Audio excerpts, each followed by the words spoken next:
Ano ang pangunahing hakbang sa pag-file ng SSS Loan Online? Paano masisiguro ang kumpletong requirements bago mag-apply? At ano ang mga tips para maiwasan ang rejection ng loan? Aalamin natin yan sa video ito. Welcome back nga pala sa channel ko at ngayong araw ay tuturuan ko kayo kung paano mag-file ng SSS Loan Online ng mabilis. Sundan nyo lang ang mga hakbang na ito para ma-approve ang inyong loan ng hassle-free. Pero bago yan, sa mga hindi pa po nakapag-subscribe sa channel ko ay mag-subscribe na po kayo.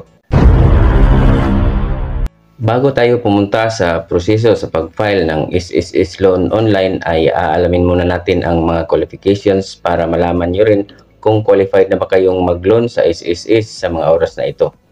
Una, lahat ng mga employed, self-employed at voluntary paying members. Ibig sabihin ba lahat tayong mga nagbabayad or naghuhulog sa SSS ay qualified na mag-loan? Kung meron ka nitong pangalawang qualification, with at least 36 months total posted contribution at pwede na kayong mag-loan sa SSS. Ang pangatlong qualification po natin ay with at least 6 months total posted contribution within a year. Para po ito sa mga member na naputol ang contribution dahil lumipat ng trabaho or umalis sa trabaho at nagbayad na lang voluntary. Ang pang-apat na qualification naman ay no pending loan under reconstruction program or condonation program. So ito po yung mga pending loan natin na hindi nabayaran noong lumipat tayo ng company or umalis tayo sa trabaho. Bago tayo mag-apply ng panibagong loan ay kailangan muna nating itong masettle lahat ng mga pending loan natin sa SSS.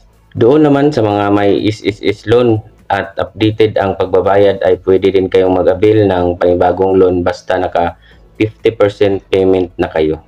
Ngayon ay alam mo na ang mga qualification ay pumunta naman tayo sa proseso. Pumunta pa rin sa mga search engine na ginagamit ninyo at i-type ang sss.gov.ph at pagdating ninyo dito ay i-click lang ang member login. At pagdating dito ay i-input lang ang inyong user ID at password tapos i-click ang sign in. Para naman doon sa mga wala pang user ID at password, yung mga hindi pa nakapag-register sa SSS Online ay huwag kayong mag-alala dahil isusunod ko pong gawa ng video kung paano mag-register sa SSS Online. Pagdating dito sa homepage ng inyong SSS Online account ay pumunta kayo sa loans at i-click ang apply for salary loan.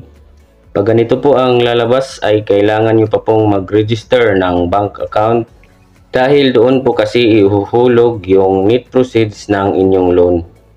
Gagawan ko na lang po ng separate video kung paano mag-register ng bank account sa SSS dahil para hindi na po masyadong mahaba ang video ito. Pag successful ang inyong pag-register ng bank account ay lalabas na po yung loan form na may information ninyo. Dito sa taas, itong may mailing address, mobile phone, landline at email address. Kung active at tama naman lahat ng nakalagay dyan ay pwede na kayong dumiretso sa baba.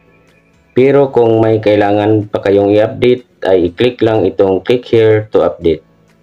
Dito naman sa baba ay ang inyong maximum loanable amount at ang bank account na niregister niyo para doon ihulog ang inyong loan net proceeds. Sa baba naman ay ang inyong certifying employer kasi after ninyong masubmit ang inyong loan application sa SSS ay mag-i-email po sila sa inyong employer na nag-apply kayo ng loan at kailangan nila itong ma-certify within 5 working days. Kaya kailangan nyo ring i-inform ang inyong employer pagkatapos mag-file ng loan para ma-certify nila at ma-approve ito ng SSS. Para naman doon sa mga self-employed at voluntary payment ay huwag po kayong mag-alala dahil wala na pong lalabas na certifying employer kapag nag-apply kayo ng loan sa SSS. Kung okay na lahat ay diretso na kayo sa baba at i-click ang proceed. Pagdating nyo dito, may mga terms and condition pa po ito pero minsan ay hindi po siya lumalabas sa cellphone.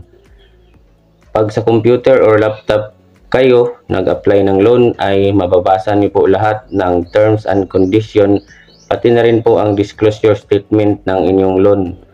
Pero pwede niyo pa rin po itong ituloy. I-check lang itong I agree, tapos i-click ang proceed.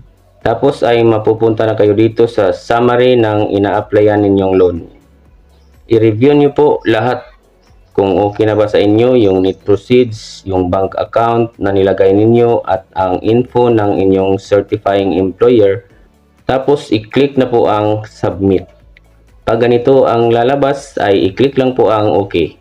Tapos ay ito na po ang lalabas. Successful na ang inyong pag-apply ng loan online, pero hihintayin pa po ng SSS na ma-certify ng employer ninyo ang inyong loan application para ma-approve nila ito at ma-credit na yung need proceed sa bank account mo.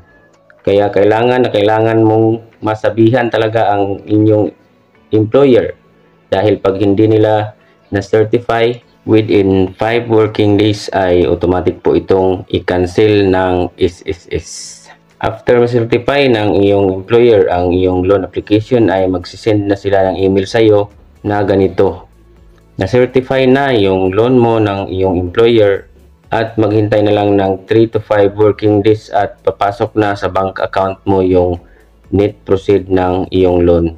Maraming salamat po sa panonood mga Lods, at kung gusto nyo pang matuto tungkol sa iba't ibang mga government at private document ay bisitahin nyo lang po ang iba ko pang videos. Siguradong makakatulong ito sa inyong mga transactions. Huwag kalimutang mag-subscribe at i-click ang notification bell para lagi kayong updated sa mga bago kong videos.